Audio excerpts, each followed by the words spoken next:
Now, how are you?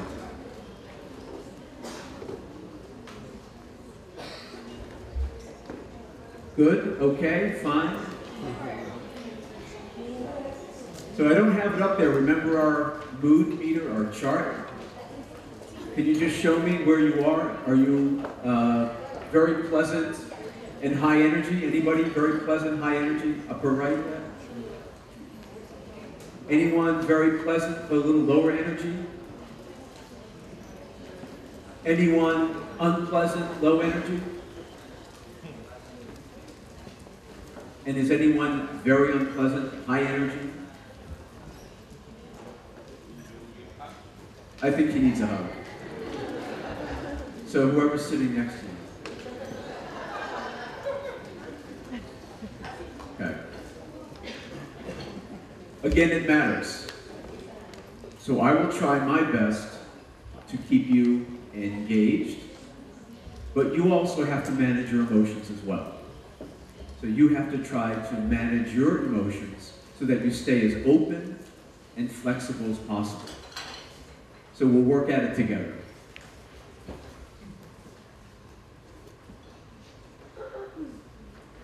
We want to give you practice at these skills. These skills are very, very difficult for some of us. But I want you to now practice another emotion skill, and that's expressing emotions. Here is a list of emotion words. Fortunately, they're translated.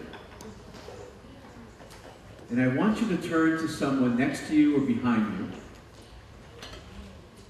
And I want you to choose one of these words, one of these emotions. It's up to you. And I want you to express the emotion.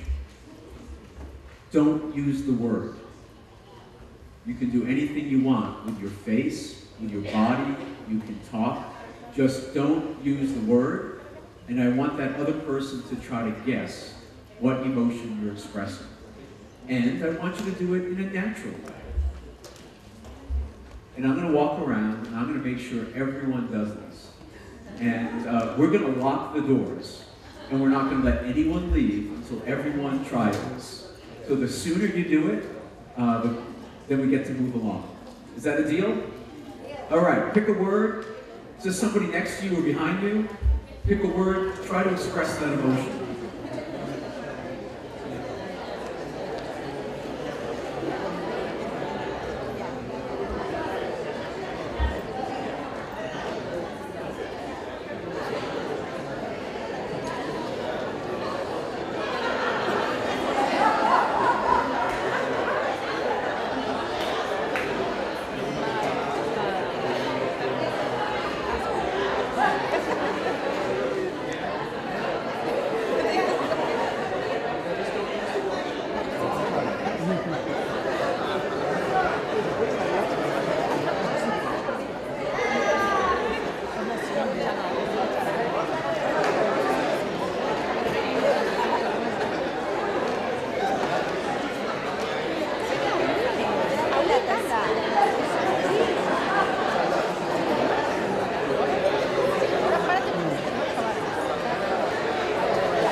Okay, who did a good emotion?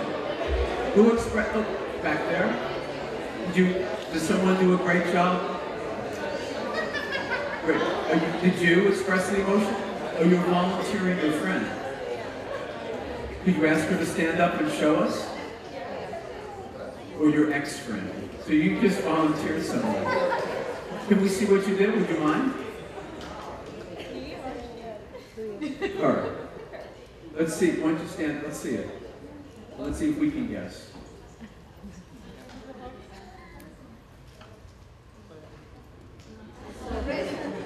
Love. Joy. No, I'm teasing. What emotion is that? What is it? And what was it? The stomach. Surprise? Okay, great. That was actually very good. Anyone else do a really good job?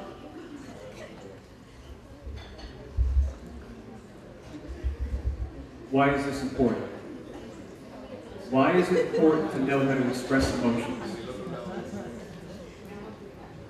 So you know how to react. You're sending a message. It's also important to read those emotions. So if you're in a meeting and you see that emotion, what is it telling you? Something unexpected. You need to pay attention to that. If you're a leader, you need to read those emotions. If you're a leader, you need to express all of these emotions. Some of you are good at expressing some of these emotions, but not all of them. And our challenge to you is to learn how to express every single emotion on that page. Every single one. You might have chosen an easy emotion for you. But your job is to learn how to do every single one of those. Every single one. It's very difficult. It's very difficult.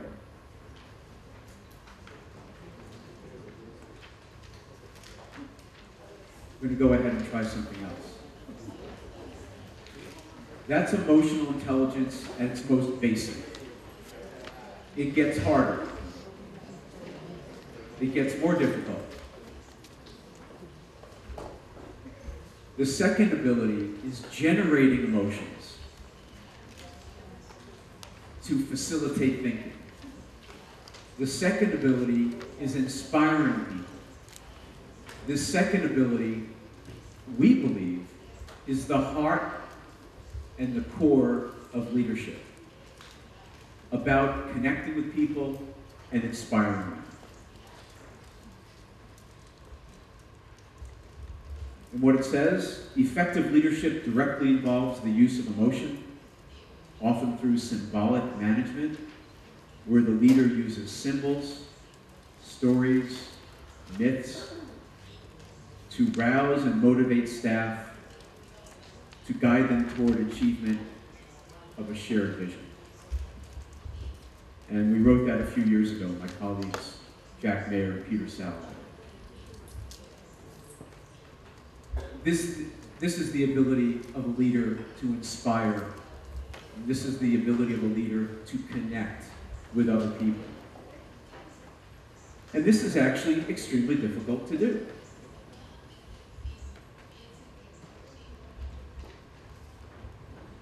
To be a successful leader doesn't mean you need to be outgoing and loud and extroverted. Not at all. If you're quiet, shy, introverted, you can still do this. It's just going to look different. So the extroverted leader is, yeah! And the introverted, quieter leader will inspire in their own way. How they use words, the tone of their voice, their body language. Everybody can do this. And everybody has to learn how to do this in their own unique and authentic way. Storytelling is really an art. Storytelling is the way that we communicate. Some of us are better storytellers than others. But even if you're not wonderful at this, you can get better. Has anyone here ever worked for a boss who's very inspirational? It's magical. It's wonderful. My friend Peter Salovey, now that he's president of Yale, I know why he's president of Yale. because he listens to my advice. That's actually a little true, I have to say. No, because Peter is very inspirational.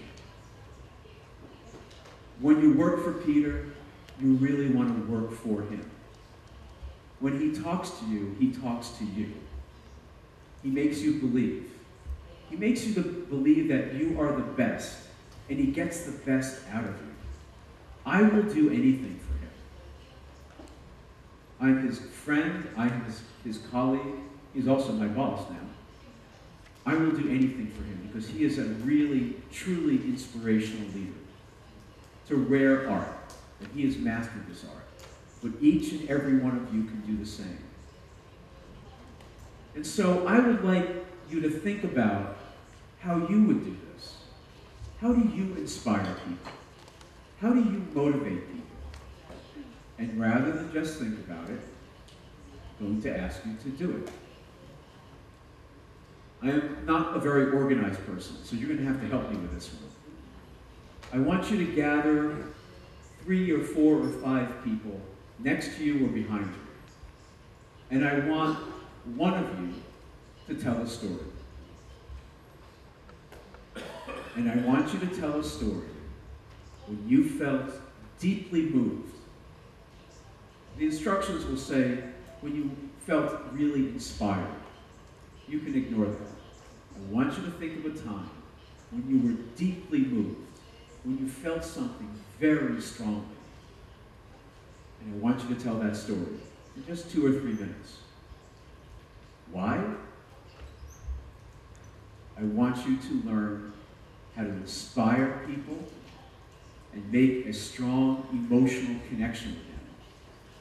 Now, if you're one of the people listening, you may think this is quite easy. And it's not. Listening with emotional intelligence requires a lot of concentration and a lot of effort.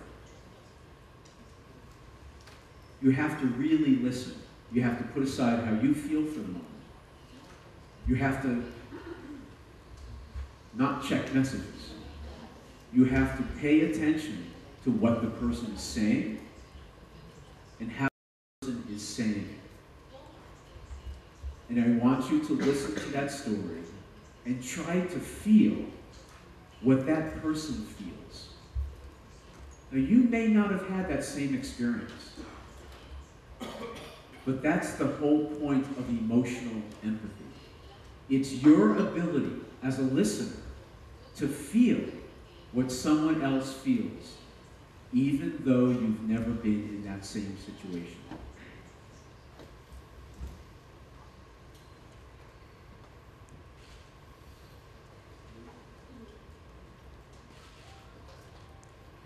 This is what a great story is about, or a great movie, or what a great leader like Peter Salovey does. They generate these feelings in you, and they inspire you. Do you think you can do it? So I'd like you to find next to you and behind you a group of 4 or 5 or 6 people. Just wait a second. I would like one of you to be the storyteller.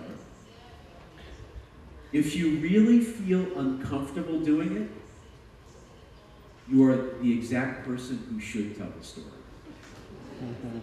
Absolutely. You're here, you're in this environment, this is the way that growth happens. I want you to push yourself. So if you think, I am the last person to stand up and do this, you are the exact person I want to tell the story. If you're the person who says, sure, I'll volunteer, I want you not to volunteer. And so this will be a little uncomfortable for you. But I will make you a promise. At the end of this, and I'm going to give you about 5 or so minutes for it, I'm just going to ask, did anyone hear a good story? I will not ask anyone to share the story. Confidential. I will not ask anyone to come up here and demonstrate it. Don't worry about it. What I will ask is I will ask the listeners if they were moved. So you really need to pay attention, and you really need to work hard on this. And you also need to help me out by trying to organize yourself into small groups, people next to you, behind you. And I will make one last suggestion. You might actually want to stand up and tell your story. Or the person telling the story might want to stand up and bring the group together. You think you can do it? I think you can. All right. Got about 5 minutes or so. Inspiration, strong emotion. Tell the story. No quiere contar mi historia. Entonces no, es lo que he dicho. Todos queremos contar historia. Sí. Tú, elegida.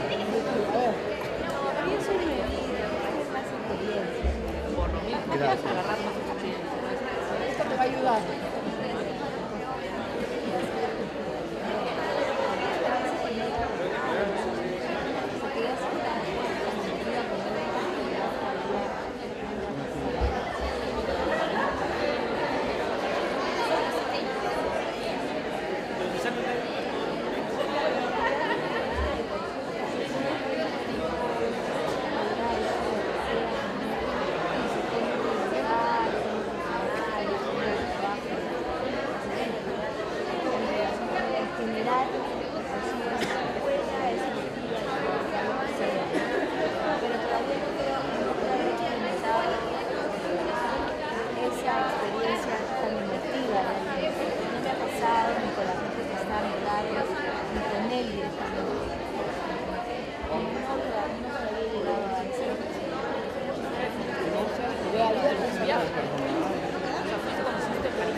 Finish your story over lunch.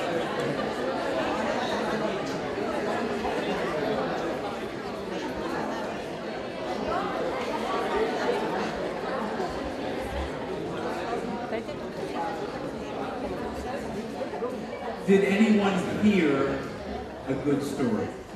I'm not going to ask for the story. So you heard a good story? Did anyone feel what the storyteller felt? Mm-hmm. And that's because you had the identical experience? No. Did anyone feel what the storyteller felt, even though you did not have the identical experience in your life? Really? How is that possible? It's possible because many of you felt what the storyteller felt. That's empathy.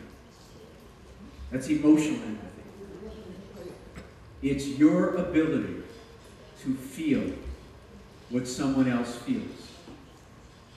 And if you told the story, it's your ability to express emotions and share an experience that moves people, that may inspire people, that connects with people. This is an ability, it's a skill. Some of us are natural, and some of us have to work very hard at it. But we can all do it. And one of the essential features of leadership is your ability to inspire and to connect with people.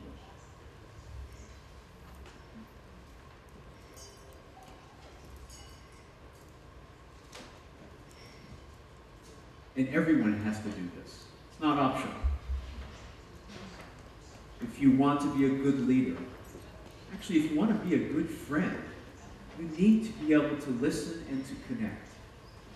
You need to be able to share your experience in such a way that people understand you and have empathy for you as well. It's extremely difficult for some of us. But it is, as I said, a core of being an emotionally intelligent leader. If you told a story, how do you know that you were successful in telling a good story? How do you know?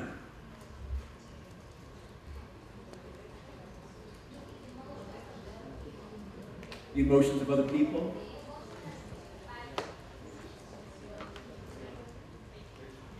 Attention? So I got to look at groups telling the story, and you can see a lot. People leaning in, people listening.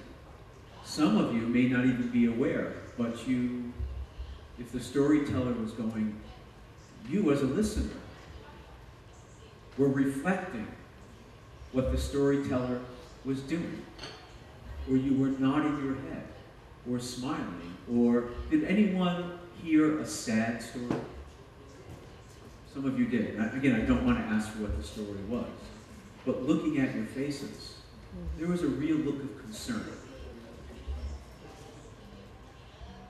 So we can tell, if you're the storyteller, if you're the leader, you're telling your story, but you're also monitoring, are you getting this across to the audience? And as I said, I was very fortunate to be able to observe. I couldn't hear you, I didn't want to. I want to protect your confidentiality. But you could see the nodding, the smiling, the look of concern. This is an ability. You have to master this in order to be an emotionally intelligent leader. Telling genuine stories in your own voice is extremely important. And by the way, go ahead. As we said before, all emotions are important. Sometimes you need to inspire people to brainstorm. Is anyone here a fan of a sports team? Anyone here follow sports? I have a question for you.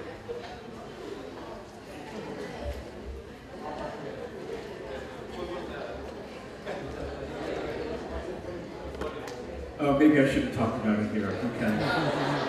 I just made a mistake. I think I feel your pain. And here's how I relate to you. I grew up a fan of baseball, and my favorite team is the New York Mets. And if you know anything about baseball, I need to control my emotions because I should start crying when I think about my baseball team. It's so awful. But I still love them, and it gives me great pain to be a fan of the New York Mets baseball team. But the question about sports is interesting. Does the top-ranked team always win when you're playing a low-ranked team? Not always. Sometimes the team who should win, they lose. Why do they lose?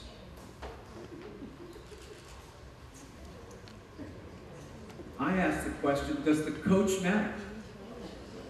If you were coaching a team that is really wonderful, and we're going to go and defeat these people, this is easy. The reason that you lose that easy game is because the coach isn't being emotionally intelligent. So this is my guess. If I'm the coach of a team who's great, and we need to win this game, I'm not telling you, if you're my players, I'm not telling you how wonderful you are. I'm telling you, I'm making you very serious. I even might want to inspire you. I might even want to generate a little anger. I want you to stay focused. This has been a great season. You think you're champions? No, you're not. You're not champions.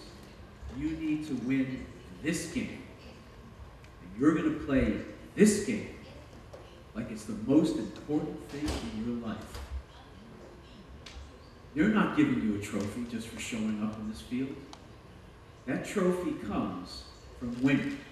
And every second of this game, you are focused You execute the plays like we've done all season. I don't want your mind to wander for one moment. I want to see effort every single moment of this match. No one is making you a champion until you win this game. And that's why I think some teams lose the easy games, because they lose their focus. And you as a leader need to do that as well.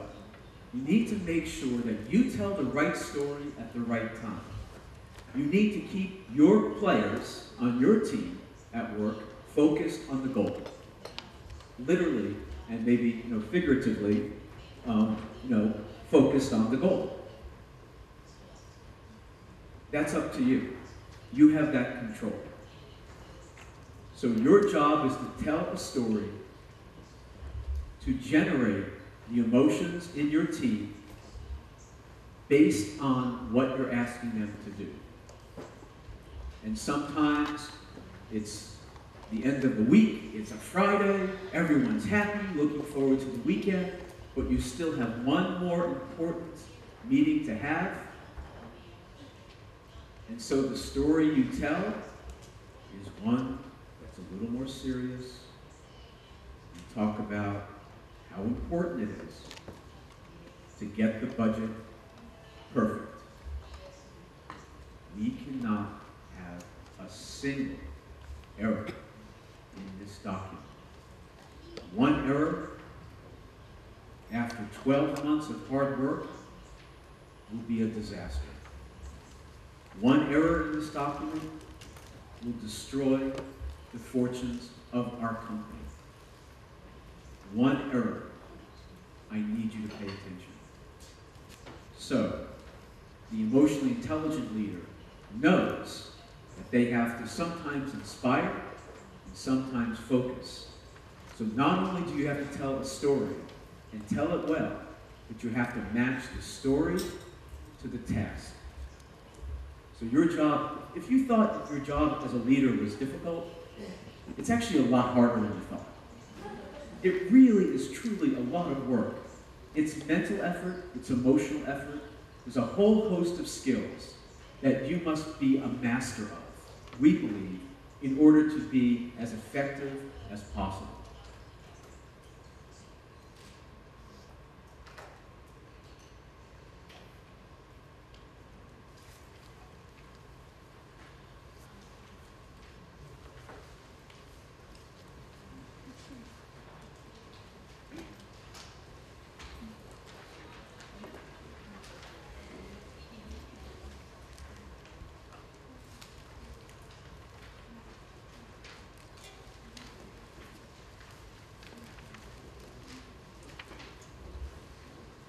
Yeah, so I know I skipped some slides. And here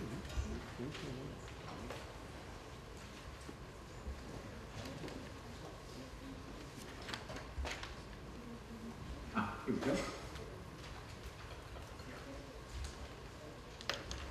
In finance, or in mergers and acquisitions, there's something called due diligence. You know that term? So in emotional intelligence, we talk about emotional due diligence. Figuring people out. Understanding every member of your team.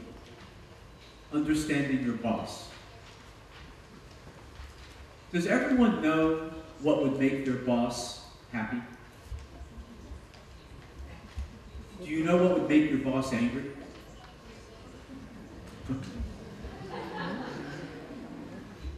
Does anyone here have a team? Do you know for every member of your team what would make them happy?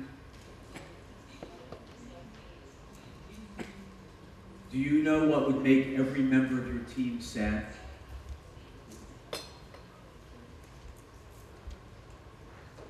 The emotionally intelligent leader has to be able to complete this chart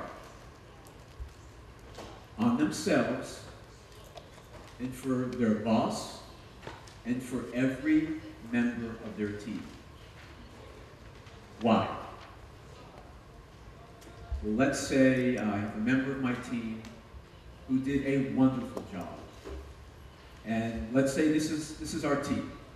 It's our monthly meeting. We come here in this wonderful auditorium, and I want to recognize the incredible performance of one of my employees.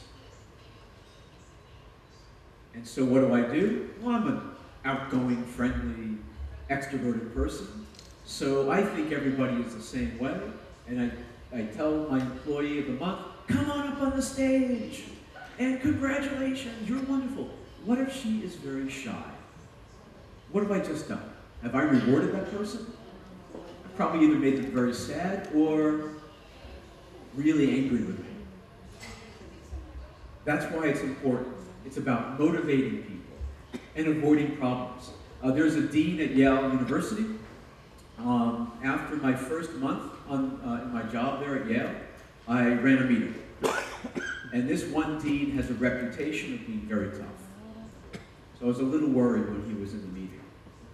So I end the meeting, and I'm walking out the door, and he says, David. Yes? Very good meeting, says this dean. I was so happy. Big smile on my face. I said, well, thank you. And I was about to leave, and he said, you started on time, and you ended on time. And he got up and he left. That was 7 years ago. Every time I have a meeting with him, I'm there on time, and I end on time. And we have a good relationship. That's not important to me. If you're late, I don't care. It doesn't matter. But it matters to him. And that's why that's important. It's emotional due diligence. And I tell this story all over the world, and I'll tell you this story as well. And the reason I tell this story is I'm trying to justify something in my life. So, I've been married for many years, and some years ago, I gave my wife the single best present a woman could ever get. It was a gift of me, of myself. You're not supposed to laugh. I was the gift. Well, it's better than that. It's what it was. We call this a coupon booklet. So, and it was the day of my wife's birthday. And I said, sweetheart, happy birthday. And this was what was in it. It was things that I would do with her. I will take you to any movie you want to go to. Any movie you want to go to, and I'll be nice about it. I won't complain. I will take you to a fancy French restaurant. I don't like fancy French food. She loves French food. Another coupon for it. Another coupon was 30 minutes, and I will have a conversation with you about anything, including my family. And I won't get angry. What a wonderful gift this was. Don't you think that's a wonderful gift? Well, it's her birthday, and it's the morning of her birthday, sweetheart. Here's your gift. She opens it, she looks at it, and she says, that's all. She says, okay, where's my present? And this is what I learned. I'm still, this happened many years ago. It's still, I think I have post-traumatic stress. So, my wife, her values are different than mine. And for her, what brings her joy, this sounds very simple or shallow. What brings her joy is a gift that comes in a box. It's the color, it's blue, light blue. Well, this is even stranger. In the box, which is blue, there is a T on it. And there's a ribbon on it. And you open this box, and this story gets very strange. This is weird. inside the box is like something that's very sparkly. And it's just a rock. Isn't that strange? And it's very shiny. And the bigger this rock and the shinier it is, the happier she gets. I don't understand that. So, I have a question for you, especially for the women in the audience. Just, guys, just wait a minute. Women in the audience. Which would you rather get? This shallow gift of jewelry, or this deeply personal, meaningful, thoughtful, emotional gift of oneself? A show of hands. Who here has a lot of emotional depth and substance and would love that gift of their husband?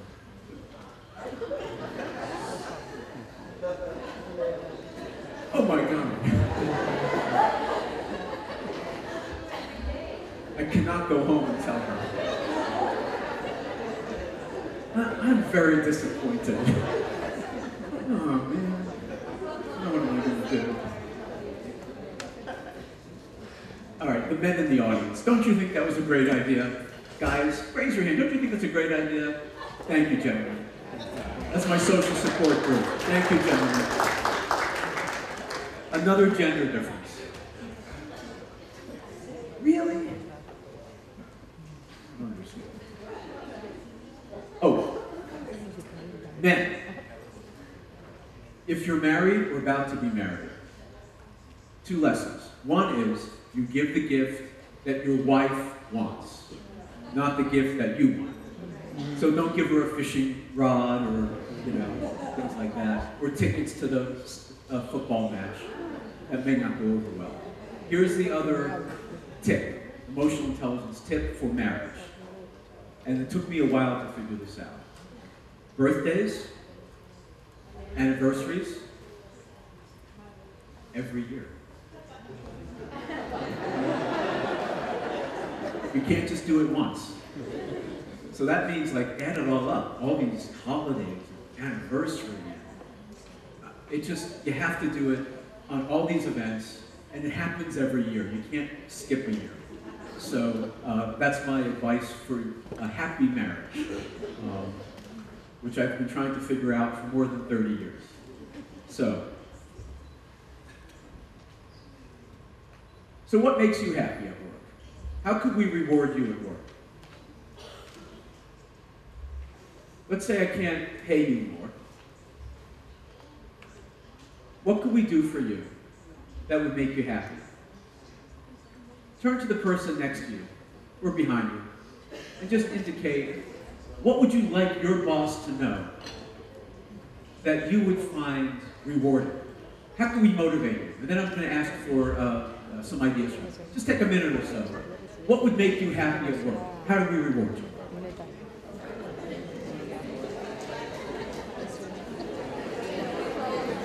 And don't say jewelry.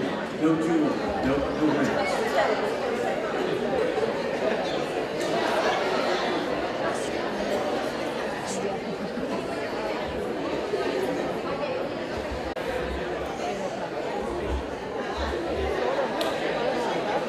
How can we reward you at work? How can we reward you at work? Can you, so everyone can hear? Say it again, please. Flexibility. So, I know in the United States, workplace flexibility is really important to a lot of us. A lot of us. Sometimes that doesn't cost us anything. But what a great reward for you. What else? Recognition. Recognition is very easy for some of us to give and very difficult for some bosses to show. It has to be a conscious effort to show that recognition. One of the reasons why I will do anything for Peter Salovey is his ability to recognize people's talents and to give you a chance. So recognizing people, thanking them, workplace flexibility. What else? What would make you happy at work? How could we reward you?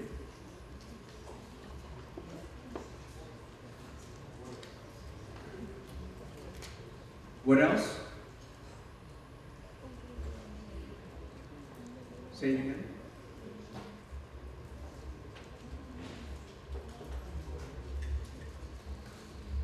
Please. Tools for development. Personal development, learning new skills. Works for you, may not work for everyone, but it would work for me. I want to be challenged. I want to grow as a person, to be recognized, to have the flexibility. Above and beyond how much we pay you. In fact, when you ask people how we can reward you, as long as we feel that our pay is fair, that's sometimes good enough. It's nice to get a raise, but it wears off after a while. Flexibility, recognition, learning a new skill. Find out what it is that your employees find rewarding. And that's the way to enhance performance. And then adjust. Everyone's different. Each one of us has a unique profile. And you need to do your emotional due diligence for every one of your people. You need to do this with your boss. And you need to do this with your family as well. Remember to give the gift that the person wants, not what you want to give. I don't like the idea, but it works.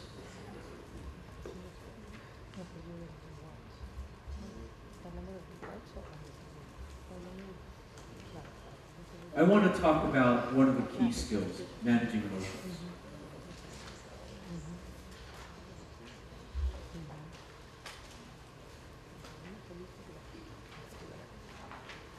Your job as a manager sometimes means you have to psych people up, calm them down.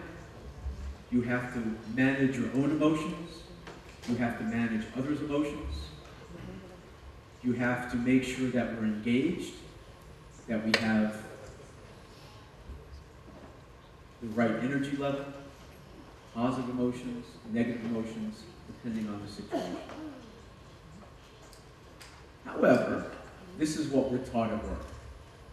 We are taught to show no emotions, show no fear, check your emotions at the door. This is true in the United States. I don't know if it's true here.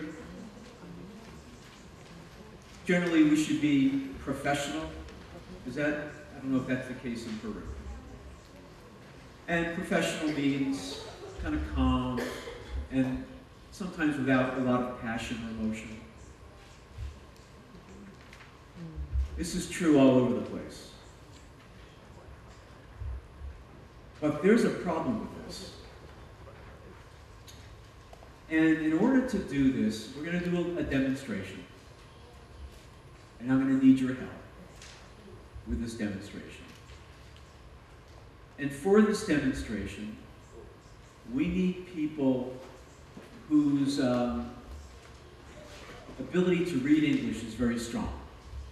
So written English, you should be very skilled. And if your written English is very strong, I'm going to ask you to watch what's on the screen. And I want other people to watch you. So for instance,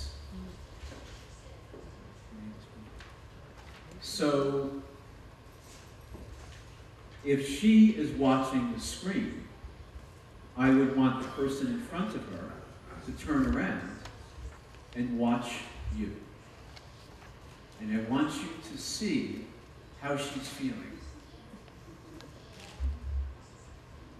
Now, if you can't do that, you would turn around and find someone who is watching the screen. If you're watching the screen, your job is to show no emotion at all. Show nothing. Otherwise, turn around and look at someone and try to figure out how they're feeling. So to do this, I need people just kind of raise your hand if, one, you can read English really well, and two, you think you're good at controlling your emotional expression. So raise your hand. And we need a few volunteers, not a lot, and even if you're not great. So can you read English well? You have a volunteer there, one here. Some people over here, yeah, another one here. A few more, so raise your hands high, right? And now other people, turn around and keep your hands up, look at that person. So now turn around, everybody else, and try to watch, so where you can see someone with their hands upraised. So keep your hands high, English, and I can control my emotions fairly well, all right? Now everybody watch, all right? Are you either your hand is up, or you have found someone that you can see? Is that true? I mean, I need somebody back here whose hands are up. How about somebody else too? Come on, somebody else. Volunteer. Okay, great. Oh, terrific, fabulous. All right, great. I know your hands are going to hurt.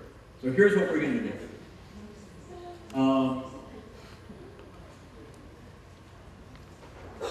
So Alex, I'm going to switch my slides.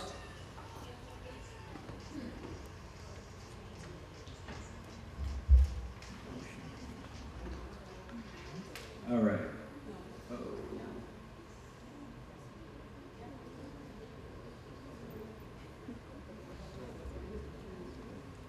So now we're going to begin.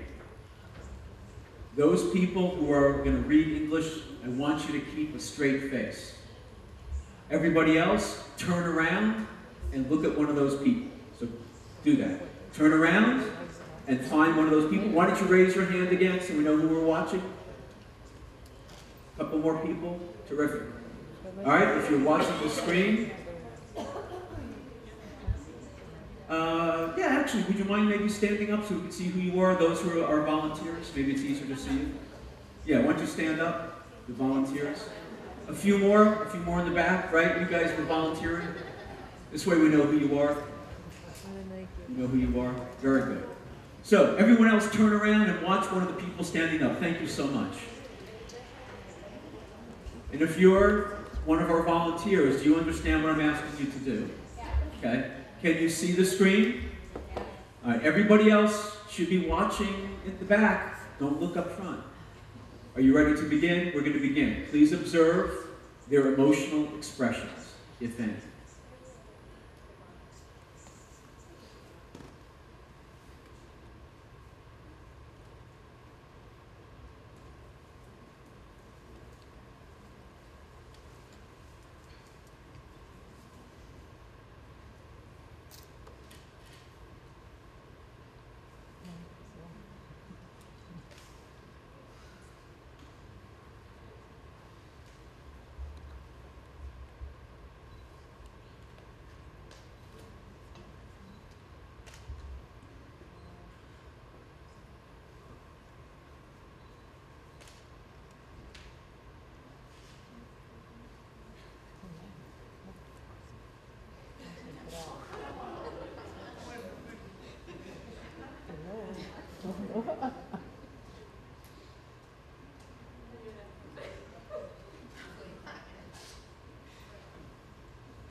Okay, let's stop.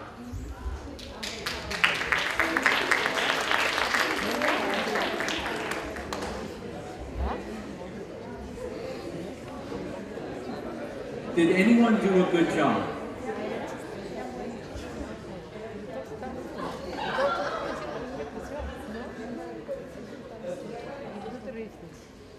Which one of our volunteers did a good job? You did? Somebody else? You did. Who else? You did? Who else? Yeah, a few of you were very, very good. Very, very good. So I have a question for you. What did you do to not smile or laugh? What strategies did you use? Could you tell us? I concentrated in not doing it. You concentrated. What did you do? Not to be connected with the joke. Not to be connected With the joke. with a joke? What did you do? Relaxed. It worked well. What did you do? Try to think of something else? Okay. I think I saw you smile once. Concentrated, relaxed, thought of something else. Yes. Enjoy. Okay. Did that work for you? Did anyone see her smile, or did she do a good job? Oh, you did? Okay. Now, some of you, well, I heard someone laugh. Some of you did not do a great job. So we call this emotion suppression. Let me show you what they saw. Actually, before I do that, those people who did a great job, how many jokes? 10? How many? 8? You did a very good job, and you did a very good job. Several of you did. Tell me the jokes in order. It was minutes ago. So what were they in order? You don't...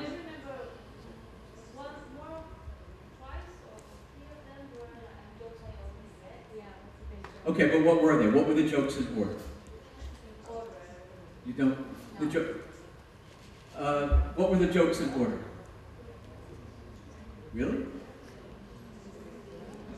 But this was just a few minutes ago. There were only 9 of them.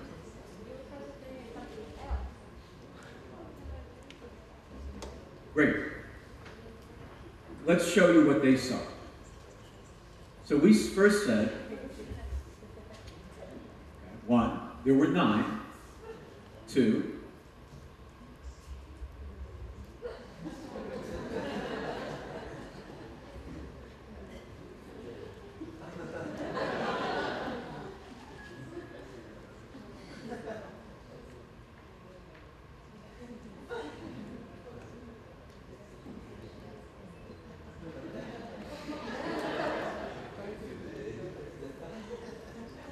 look carefully at this one.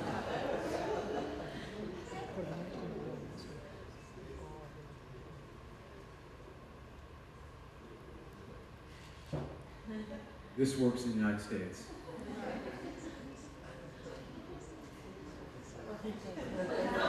And the last one.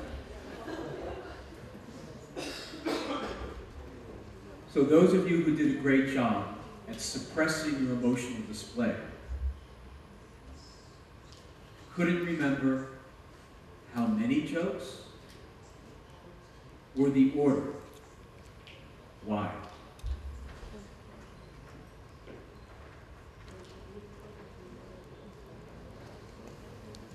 The reason is pretty straightforward.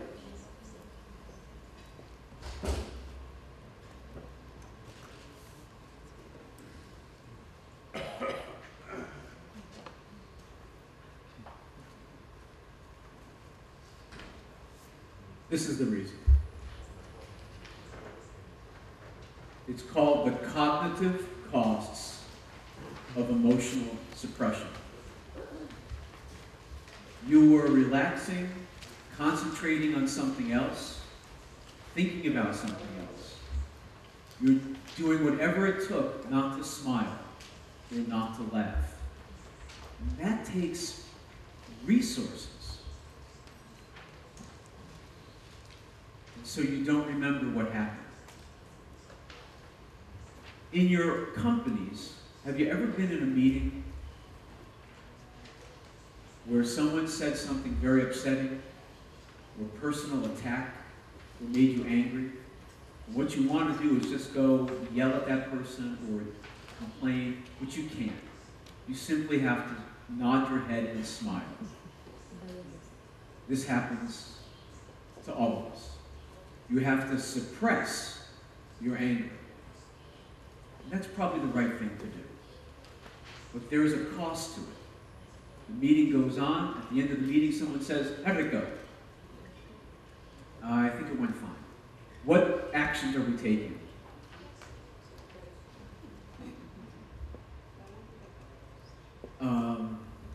You know, I don't remember. I was a little distracted. This is a problem. Look, you can't get angry in that meeting, so you have to suppress your emotions. But there's a big problem with that. You don't remember what happened in the meeting. And then there's another problem with this. A few of you volunteered to do it. Thank you for that. But you smiled. And now, you think that's a weakness. I don't think it's a weakness. Good. I'm glad you don't think so. It's not. It is not a weakness. And here's why.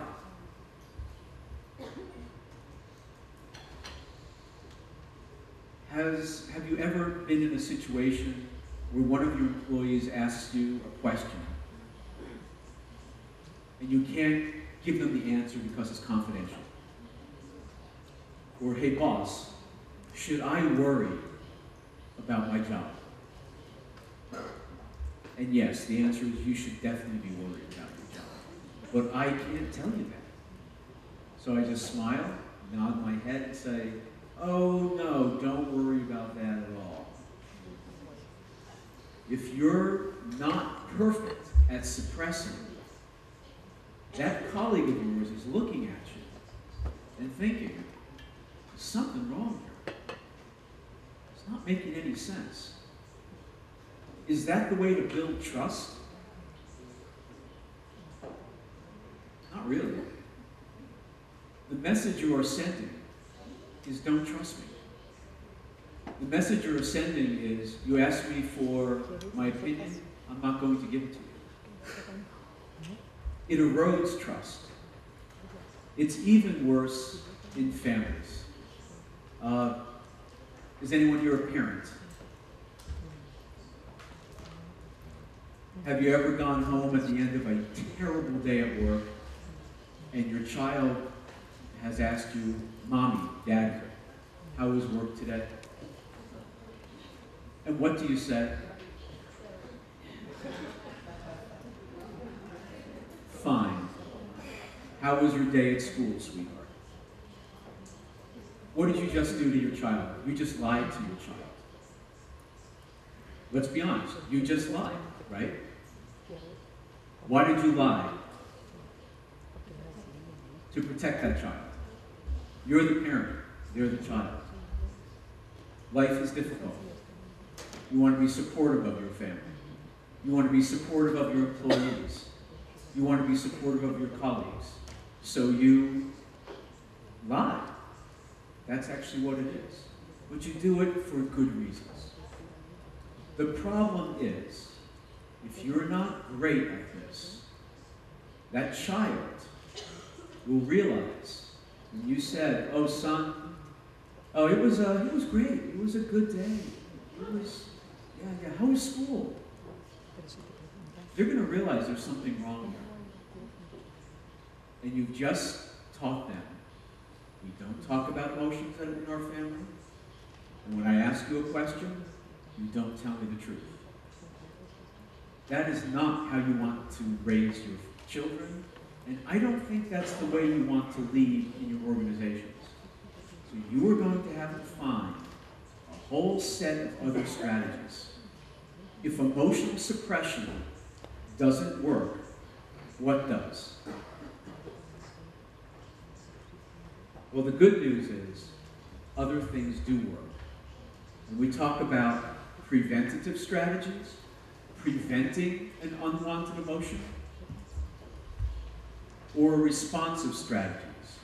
Once you feel an unwanted emotion, how do you deal with it? So, preventative.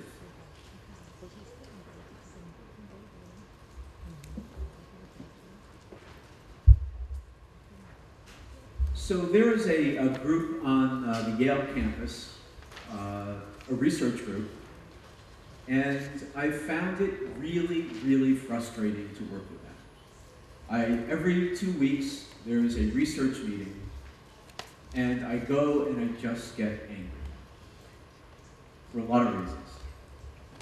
So I made a decision. I'm not going to those meetings anymore.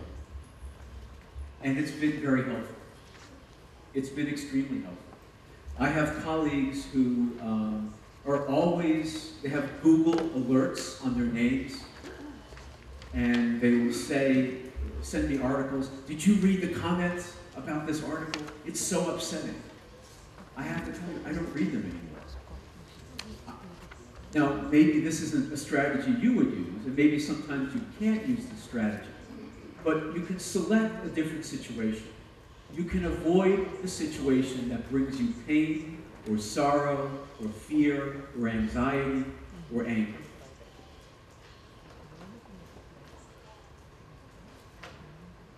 You can also reevaluate the situation, or reappraise the situation. What can you learn from it? This is a classic strategy that is taught by psychologists. It works in the business setting as well. This is a bad situation. What's the lesson that we can learn? A lot of people say, learn from your mistakes. Easily said, really difficult to do. But you still should ask yourself that question. Can I reappraise the situation to get some value? And I think the answer is yes, you can. Not always, but at times. You can definitely do this. Now let's say you're in a situation. You're really upset. You're not sure what to do. You're a little overwhelmed. So let's see, what should you do? All right, it's going to be okay.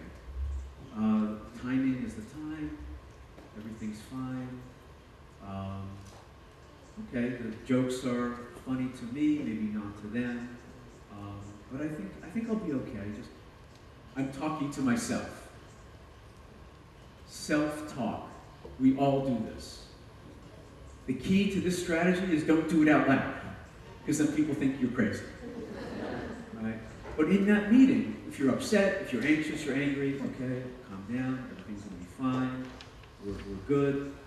There's other very, very basic strategies that you all know about, but you may not always use them. So it says physiological techniques. If you do a lot of speaking, you have to remember to breathe. It really helps. When I get very upsetting emails, and I'm sitting at my desk all day, I still take time to get up from my desk. I go out the door, and I go across the street. It takes about 3 minutes. But literally standing up and walking for 3 minutes is a physiological technique that you can use. In fact, we'll do it now. We're not going to go for a walk. But why don't you just all stand up for a second? Just stand up. And move around a little bit. You know, stretch a little bit. I mean, it literally gives you a different perspective. Now, we're not going to do yoga poses, although I could really benefit from that. Right? Did it change your perspective? Give you a little more energy? Pretty simple. How long did that take? A few seconds. That's all it takes. If you're at your desk and you're on the phone, you know what I do sometimes? I just stand up. It helps. You can't go for a walk. Stand up when you take that phone call. Stand up when you have a meeting. Very simple. And you're probably thinking, I know this. And you do. You know about this. Do you do it? How many of you will do that? How many of you will just go for a walk after or before a difficult meeting? Some of you will. Great. How many of you will just stand up every now and then from your desk? You should all be doing that. Some of you do it. These are very basic techniques. They're incredibly effective. Just do it. If you're leading an organization and leading a team, Model these behaviors for people. We talk about the importance of work-life balance, and you're at the office until late at night. You're not modeling work-life balance. What are you doing? You're modeling just the opposite. Model this for your teams. Show them that you value it, and you value it enough that you do these kinds of things. It's not hard. It's simple stuff, but what's hard is taking the time to do it. I'll show you some other strategies. You came here today, and hopefully you met someone you didn't know before. Did anyone meet someone in your conversations yet that you had never met before? Great.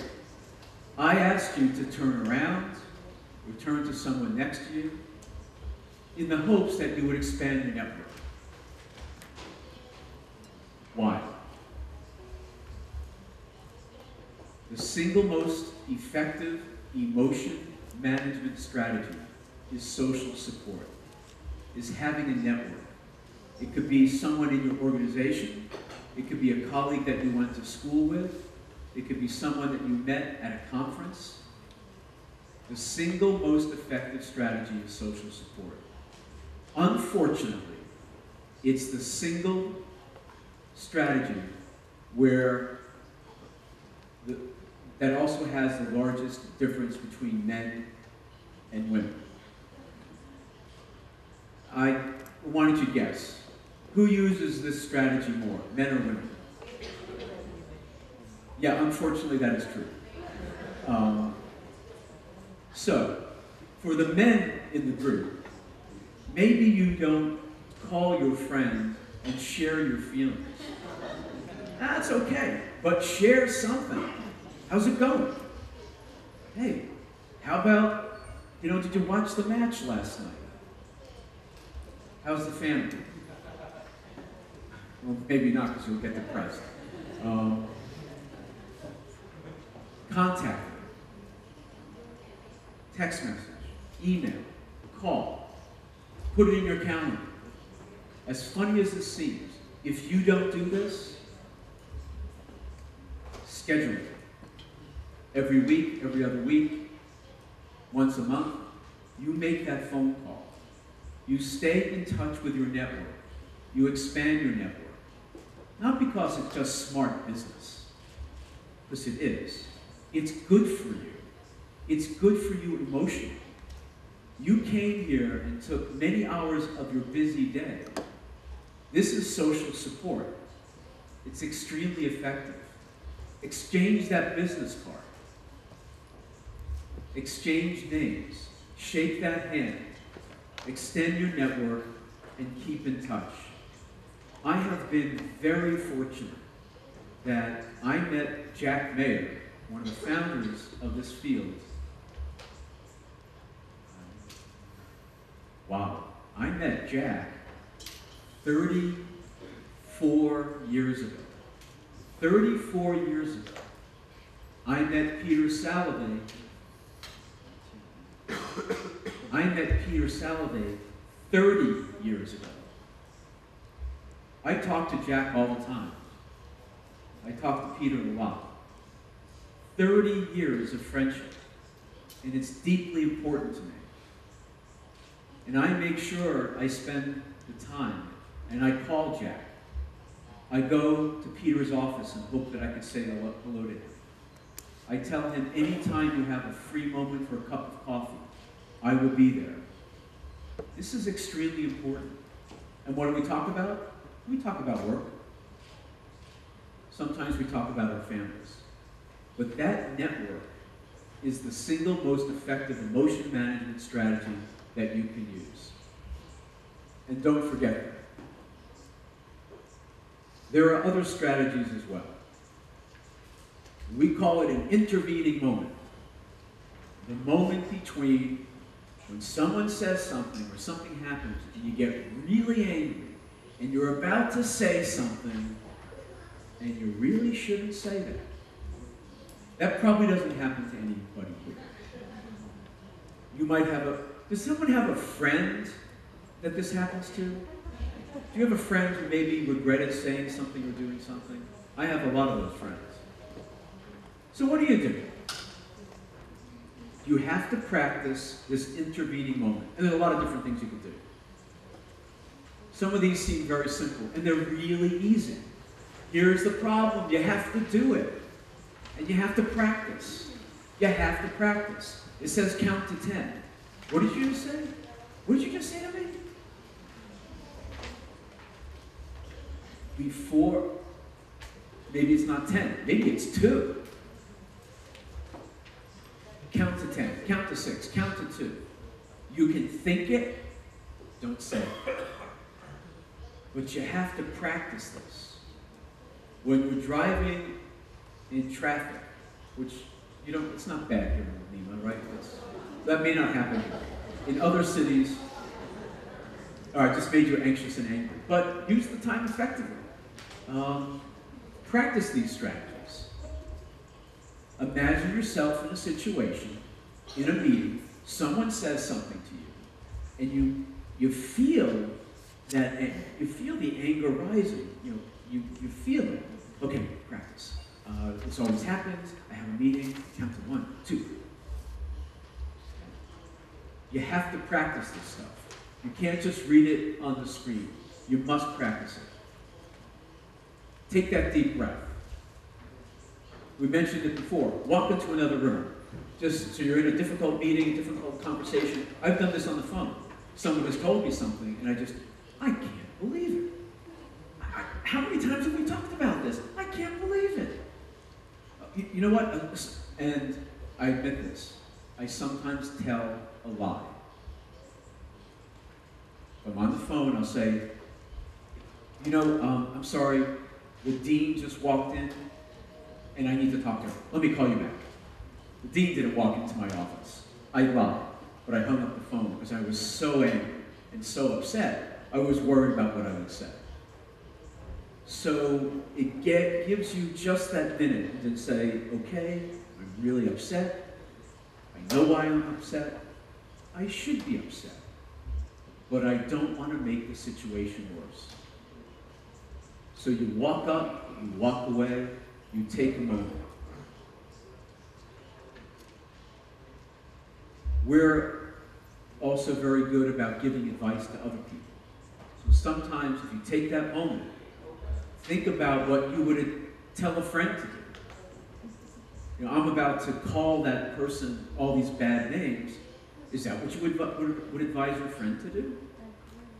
Probably not. Probably not. Think about these strategies. Develop these strategies when you're driving to work and stuck in traffic. Practice these strategies. One of my colleagues, it's about 3 years ago, he got a very upsetting email. I read the email. It was a horrible email. If you were to get the email, you would be enraged. So what did he do? He hit reply, and he sent back a very angry email. 3 years ago. He regrets doing that. 3 years. What does he do now? He set his email program on delay. Every single email that he writes sits in his outbox for 5 minutes. So I don't do that, but you know what I do now is, in fact, this morning, actually I should not have checked my email before giving this presentation, but I did. So I got this very upsetting email.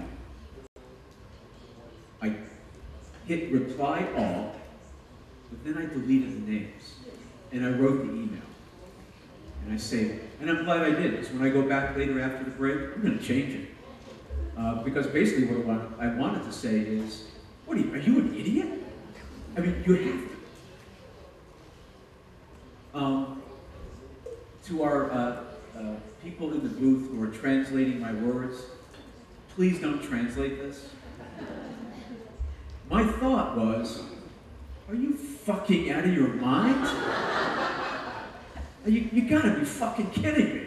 That's how I felt. And so, feeling that way, now you can translate, thank you. Feeling that way, I wrote a very angry email. I'm gonna go change it. And the email, instead of saying that, is going to say something like,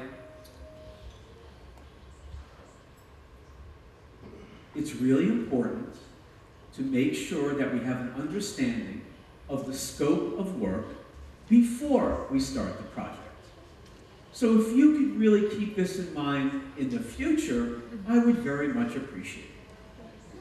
Although, since you've already completed the work, I will talk to you on Monday when I get back from my trip, and we'll figure out what we need to pay you for the work that you did on the summer course, Professor so-and-so.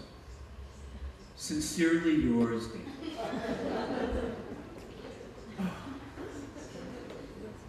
So, be really careful. Practice all these things.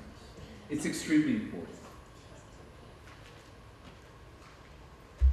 So this should look familiar. When we started our morning, we talked about 4 skills. And what we teach people to be very intelligent about emotions and to plan for very difficult situations. We call it our blueprint. A blueprint, like an architect. A process. Some of you do process management. This is process management for emotions. And it's very simple. Before an important meeting, you ask these questions. What emotions are you and people in that meeting experiencing? How are these emotions directing and influencing your thinking? What caused these emotions? How might these emotions change over the course of this conversation? 4, how do you manage your emotions and the emotions of your team? Plan for it. Plan ahead. Let's say you have a difficult meeting coming up next week. You know it's going to be difficult. You know people will be either angry or sad or upset or afraid. You know that this meeting will be very challenging. Plan for it. Don't avoid it. Don't ignore it. Come up with a concrete plan about how you will manage your own emotions to start with. Because the moment you get caught up in that anger or anxiety or fear, you are doomed. You're doomed. Plan for these difficult interactions, and it will help with your successful accomplishment in those meetings.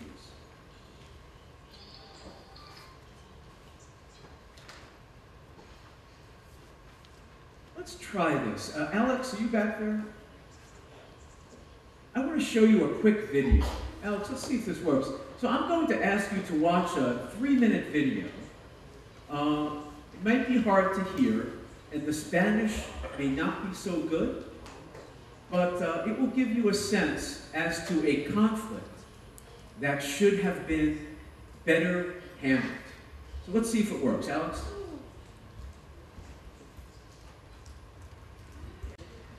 Was that a successful interaction? From her point of view, was it a successful interaction? Maybe. Do any of you work in a company or an industry where process and rules are really important? Sure. We have rules. We have a process. He wasn't following the process. She was right. This was a successful interaction from her point of view. Yes? Was it a successful interaction from your point of view? Well, she followed the rules. If you were her boss, what would you think? Good job?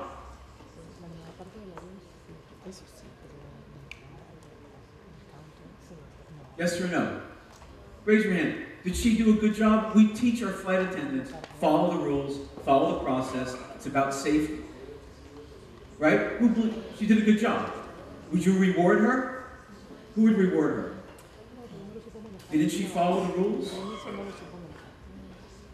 It was a success for her, not for him. What if you were a passenger on that airplane? How would you have felt? Not great. That flight was delayed. It wasn't a success according to the airline. It wasn't a success for the passenger. And what we ask you to do is to use an emotional intelligence blueprint to analyze situations like this that occur in your life. If you were that flight attendant and you had this angry passenger, what could you have done differently? What strategy would you have used?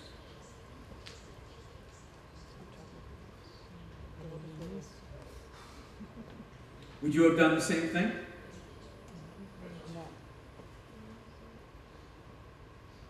What would you have done?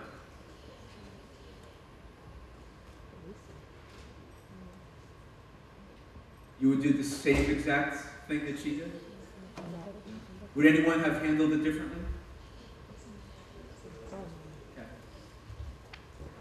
Did he start out incredibly angry? No, but he was a little frustrated. But he ended incredibly angry.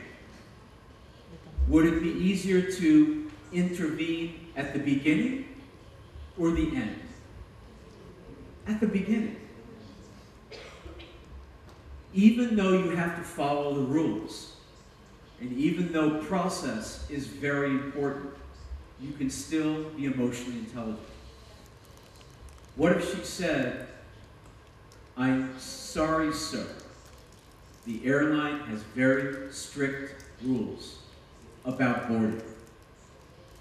I know it seems ridiculous, but I'm supposed to do this." Would it have helped? Maybe. It would not have made it worse. You have to identify or perceive the emotions of that person. You have to have some empathy for that individual. You have to understand that that passenger who's a little upset now, if you keep on blocking them, they go from slightly upset to irritated to frustrated to annoyed to angry to enraged.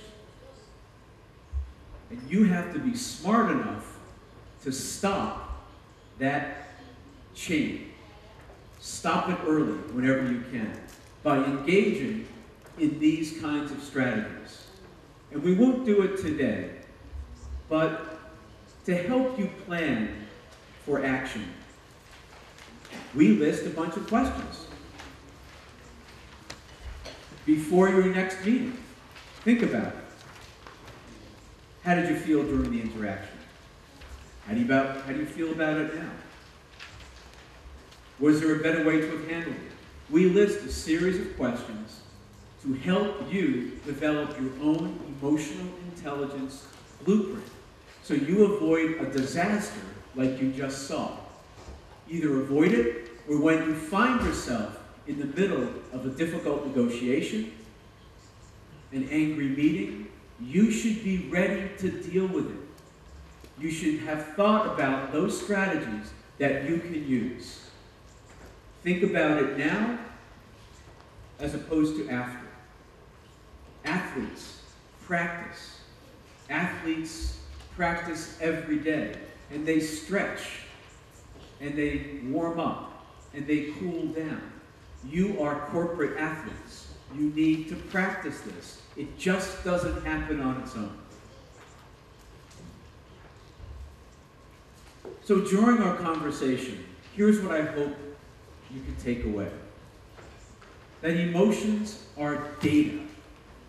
It's not about just feeling. It's data. You have to pay attention. You have to determine where the feelings come from. Is it me? Is it I'm just in a bad mood? Or did something happen? Is there something going on I need to pay attention to? Match the mood to the task. If your job in this team meeting is to analyze a problem, it's okay if the energy is low and people are slightly unpleasant. Not just okay, it's smart. Match the mood to the task. Tell those stories. Connect with people. Build your relationships. Understand what motivates people. Give the gift that the person finds rewarding, not what you want. Although a coupon booklet is a wonderful gift.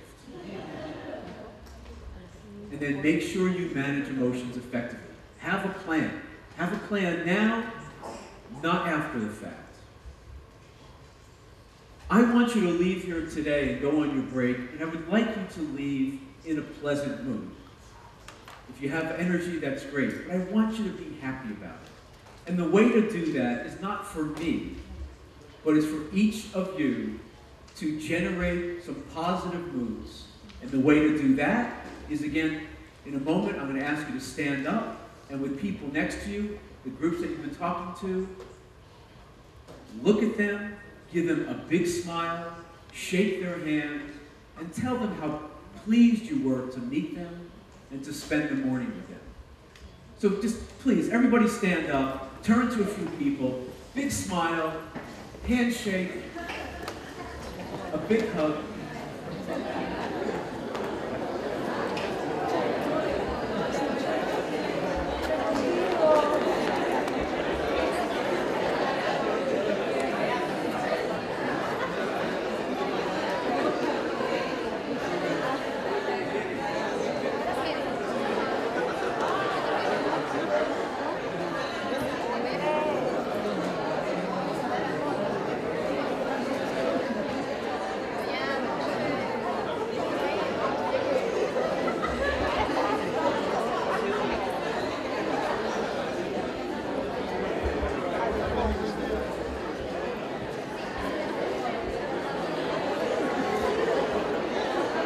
Thank you for coming. Have a good rest of your afternoon.